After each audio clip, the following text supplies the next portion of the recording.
Ito naman tayo mga mare, samahan niyo naman po ako mag-service. Ito nga po yung lilinisan ko nga po ay nag-iintay na sa akin. At pagdating ko nga po, ayan po sila nagpuputuhan.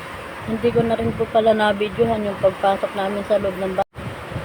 Bali, inuna ko nga pala guys ang kanyang kamay kasi nakakating-kating na daw po si akin si madam. Napakadami po niyang dry skin sa mga kamay niya. Puro kalyo po kasi yung mga gilid ng kanyang kuko sa kanyang kamay. Kaya ayan, tamang kuskus ko lang muna yung kanyang mga daliri sa kamay.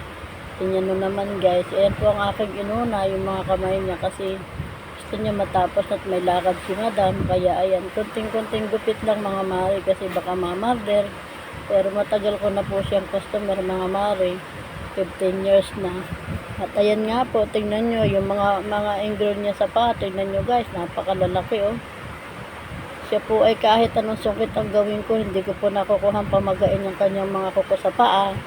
Shout out nga po pala sa mga nanood. Marami pong salamat.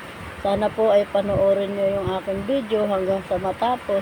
Tingnan nyo naman guys yung mga inaalis ko, napakalalaki. Sarap na sarap po dyan ang aking cost.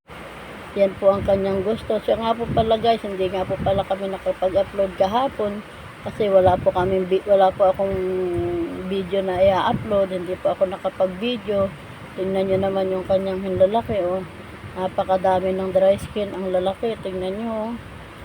Sarap na sarap po yung aking customer. Kahit daw po wala ako, hindi siya magpapalinis sa iba. Talagang ako lang po yung kanyang hinahanap. Tingnan nyo naman oh, napakalaki oh.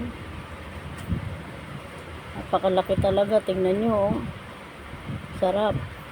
Kaya nga konting ano-ano lang, konting sundot-sundot lang, hindi man masyado. Diyan lang po ay nasisihan na siya, basta sa akin lang po siya magpapalinis, hindi po siya kumukuha ng ibang manicurista. Salamat po pala guys sa mga panonood ninyo.